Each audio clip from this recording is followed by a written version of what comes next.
इस सेशन के अंदर हम माइक्रो रिकॉर्डिंग के मेथड को समझने की कोशिश करेंगे और देखेंगे कि माइक्रो एक्सेल के अंदर किस तरह से वर्क करता है और इसका एक्चुअल बेनिफिट हमारे पास किस तरह से हो सकता है। देखें, अगर आप काम को ऑटोमेट करना चाहते हैं और काम की एफिशिएंसी को इंक्रीज करना चाहते हैं तो माइक्रोज इसमें डेफिनेटली आपकी हेल्प कर सकता है। इस सिचुएशन में हम डेफिनेटली माइक्रो को रिकॉर्डिंग के ज़रिए समझने की कोशिश करेंगे और इंशाल्लाह अगर आप इस पे मज़ीद काम करना चाहते हैं तो एक्सेल VBA मैक्रोज के नाम से मेरी वीडियोस हैं, आप उसे देख सकते हैं। उसमें मैंने बताया हुआ है कि अगर आप मैक्रोज को रिकॉर्डिंग के थ्रू परफॉर्म करना चाहें या VBA स्क्रिप्ट लिखना चाहें तो उसकी मदद से किस तरह से बेसिकली मैक्रोज डिज़ाइन किए जा सकते हैं और डे टू डे रूटीन के अंदर वो हमारी किस तरह से हेल्प कर सकते हैं। तो इस सिचुएशन के अंदर हम समझ रहे हैं कि व्यू के टैब के अंदर मैक्रोज को किस तरह से यूज किया जाता है और किस तरह से हम अपने काम को ऑटोमेट कर सकते हैं, स्पीड अप कर सकते हैं। और एक बड़ा कॉमन सा सेंटेंस हम यूज करते हैं कि मैक्रोज एक्चुअल में एक्सेल में 100 टाइम फास्टर है जो आप नॉर्मली एक्सेल के फार्मूलाज या फंक्शंस या जो भी आप टेम्पलेट डिजाइन करते हैं उसमें वो आपकी स्पीड को 100 टाइम फास्ट कर देता है। तो कैसे करता है जरा उसको देखते हैं। लेकिन मेरा मशवरा यह है कि मैं आपको व्यू के टैब से मैक्रोज के इन ऑप्शंस को डिस्कस करने की जगह डेवलपर टैब को हम यूज करेंगे और यहाँ पर देखें मैक्रोज से रिलेटेड तमाम ऑप्शंस वही जो कि व्यू के अंदर मैक्रोज के अंदर अवेलेबल थे यहाँ पर भी मौजूद है। तो हम जरा इसकी मदद लेते हुए काम करेंगे। डेवलपर टैब आमतौर पे एक्सेल में अवेलेबल नहीं होता, यानी आपको विजिबल नजर नहीं आ रहा होता है। तो इसको ओपन करने के लिए हम जाते हैं फाइल के टैब के अंदर, ऑप्शंस में, customise quick access tool bar के अंदर, कस्टमाइज रिबन में सॉरी, और यहां पर देखें डेवलपर पे ये चेक लगा हुआ है हमारे पास। इस वक्त ये चेक इस बात को इंडिकेट कर रहा है कि डेवलपर टैब मेरे पास ओपन है। अगर ये चेक आमतौर पे अगर डेवलपर टैब आपके पास नहीं खुला हुआ होगा तो यहाँ पर चेक भी नहीं लगा हुआ होगा, तो आपने इसको चेक लगाना है एंड देन फाइनली आप ओके करेंगे सो डेवलपर टैब आपकी स्क्रीन पे अवेलेबल हो जाएगा। माइक्रो की रिकॉर्डिंग का एक्चुअल पर्पस यह है कि वंस आप रिकॉर्डिंग ऑन करने के बाद जो कुछ भी टाइप करेंगे, यानी कोई भी की पंच करेंगे, स्क्रॉल यूज करेंगे, क्लिक करेंगे, वो तमाम एक्शंस इसके बैक हैंड पे वो खुद रिकॉर्ड करेगा, उन तमाम स्टेप्स को वो रिकॉर्ड करेगा और फिर आप उस रिकॉर्डिंग को स्टॉप कर देंगे और फिर किसी दूसरी शीट के अंदर या उसी शीट के अंदर आप उसे यूज करना चाहें, उसे कॉल करना चाहें, एक दफा यूज करना चाहें, एक से ज्यादा मरतबा यूज करना चाहें तो आप आसानी से उसे यूज कर सकते हैं। अब माइक्रो रिकॉर्डिंग का जो एक्चुअल बेनिफिट है वो या उसका जो मेन पर्पस मैं आपको बताऊं कि जैसे हम अपनी वॉइस को सिस्टम में रिकॉर्ड करना चाहते हैं या मोबाइल फोन में रिकॉर्ड करना चाहते हैं तो एक सिंपल से स्टेप हम फॉलो करते हैं कि रिकॉर्डिंग का बटन ऑन करते हैं एंड देन उसके बाद जो कुछ भी हम बोलते हैं वो तमाम चीजें माइक्रो के अंदर रिकॉर्ड होती मोबाइल फोन के अंदर रिकॉर्ड होती रहती है। और वंस जब आपने अपनी स्पीच कंप्लीट कर ली या जो भी आप रिकॉर्ड कर रहे हैं वो आपने कंप्लीट कर लिया, देन लास्ट के अंदर आप स्टॉप का बटन प्रेस करते हैं तो आपकी कंप्लीट वॉइस जो है वो उस मोबाइल फोन के अंदर स्टोर हो जाती है। और उसका मेन बेनिफिट ये है कि जब आप अपनी सेम स्पीच को दोबारा कभी सुनना चाहते हैं तो आप जस्ट प्ले का बटन प्रेस करते हैं और वो तमाम चीजें जो आपने रिकॉर्ड की थी उसे आसानी से आप सुन सकते हैं।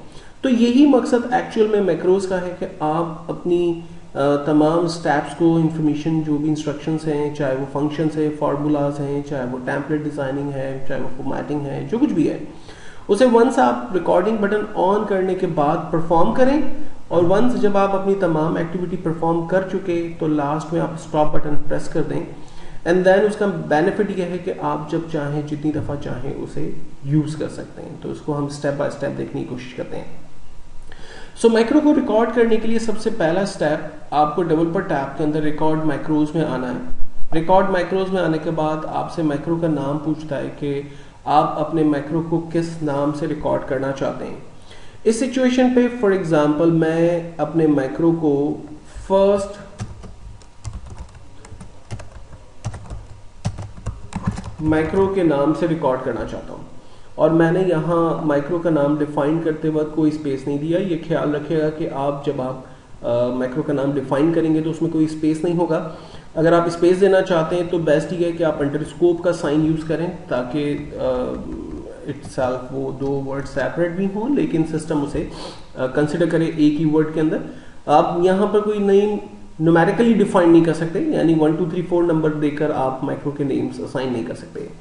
ये माइक्रो किसी शॉर्टकट की के जरिए भी यूज किया जा सके। अगर आप ऐसी कोई शॉर्टकट की क्रिएट करना चाहते हैं तो यहाँ पर डिफाइन कर सकते हैं। जैसे नॉर्मली हम बोल्ड, इटैलिक, अंडरलाइन के लिए शॉर्टकट प्रेस करते हैं Ctrl+B, Ctrl+I, Ctrl+U। इसी तरह से अगर आप अपने इस फर्स्ट माइक्रो को कॉल करने के लिए कोई शॉर्टकट की यूज करना चाहें तो आप कर सकते हैं। नॉर्मली कंट्रोल के साथ ज्यादातर शॉर्टकट्स असाइन होते हैं एक्सेल में, तो मैं काम कर रहा हूँ शिफ्ट के साथ। For example A button press कर देता हूँ तो मेरी शॉर्टकट बन गई है Ctrl+Shift+A। ये माइक्रो सिर्फ इसी वर्कबुक के लिए अवेलेबल होगा, दिस वर्कबुक के लिए है, किसी न्यू वर्कबुक के लिए एप्लीकेबल होगा या पर्सनल वर्कबुक के लिए एप्लीकेबल होगा। इसके ऊपर मैं थोड़ी देर बाद बात करूंगा। फिलहाल मैं कहता हूं कि मेरा माइक्रो दिस वर्कबुक के लिए होगा, इसी वर्कबुक के लिए एप्लीकेबल होगा। एंड देन अगर कोई डिस्क्रिप्शन आप देना चाहते हैं तो यहाँ आप उस माइक्रो से रिलेट कोई डिस्क्रिप्शन भी दे सकते हैं। एंड देन सिंपली मैंने ओके किया। ओके सो ये कहता है कि माइक्रो की ऑलरेडी असाइंड है Shift+A। सो मैं काम करता हूँ Shift+M कर देता हूँ। सो मेरे पास अब हो गया Ctrl+Shift+M and then okay. Micro की रिकॉर्डिंग स्टार्ट हुई। इसका अंदाजा हमें दो तरीकों से हो सकता है। नंबर 1, अगर आप डेवलपर टैब में यहाँ स्टॉप बटन को देखें तो अब एक नया टूल आपके पास आ गया, स्टॉप बटन, जो कि पहले रिकॉर्ड माइक्रो के नाम से था।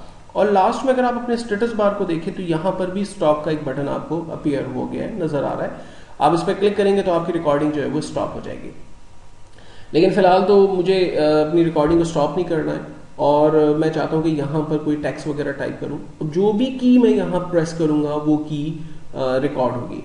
ख्याल रखिएगा कि आप माइक्रो की रिकॉर्डिंग के वक्त अननेसेसरी की का इस्तेमाल कम से कम करें, और ख़ास तौर पे Ctrl+O न्यू वर्कबुक ओपन करना, Ctrl+Print, लाइक आप प्रिंट की कमांड के ऊपर चले जाएं, आप Ctrl+N न्यू वर्कबुक, इस तरह की कमांड से अवॉइड करें कि ऐसा ना हो कि वो किसी दूसरी वर्कबुक में चला जाए। कोई दूसरी विंडो आप टेम्पररी ओपन ना कर लें, आप किसी दूसरी विंडो को ओपन ना कर लें, तो इन चीज़ों को अवॉइड करें। ये बिल्कुल ऐसा ही है जैसे आप मोबाइल फ़ोन में अगर अपनी वॉइस को रिकॉर्ड करते हैं और रिकॉर्डिंग के दौरान अगर कोई डिस्टॉर्शन होती है, अज्यूम करें कि डोर बेल बज पड़ती है और कोई डिस्टर्बेंस होती है, तो वो सारी जो डिस्टर्बेंस हैं, अनवांटेड चीज़ें, वो आपकी रिकॉर्डिंग का पार्ट बन जाती है। तो कोशिश करें कि उन तमाम चीज़ों को अवॉइड करें और बहुत ही स्मूथली और बहुत ही प्रोफेशनल तरीके से अपनी की पंचिंग करें, स्क्रॉलिंग करें, ताकि कोई गलत एक्शन आपका रिकॉर्ड ना हो जाए। 95% जब आप माइक्रो को रिकॉर्ड करते हैं रिकॉर्डिंग के थ्रू, तो उसकी एक्यूरेसी रहती है, उसमें कोई मिस्टेक्स नहीं होती हैं आमतौर पे, अनटिल अनलेस कि आप कोई गलती ना करें। और 5% फिर भी चांस है कि आपने बहुत ही परफेक्ट तरीके से काम किया, लेकिन फिर भी माइक्रो के अंदर कहीं ना कहीं कोई बग्स आ जाते हैं, जिसको डेफिनेटली वो लोग जो कि VBA जानते हैं उसमें चेंजिंग कर सकते हैं, उसको ठीक कर सकते हैं। लेकिन एज पर हम बेसिक यूज़र इस वक्त चूँकि बिल्कुल बेसिक वीडियो पर हैं, फर्स्ट पर हैं, तो डेफिनेटली हमें नॉलेज नहीं होगी हम उसकी VBA को कैसे एडिट कर सकें। तो कोशिश ये करें कि बहुत ही प्रोफेशनल तरीके से आपने काम करना है।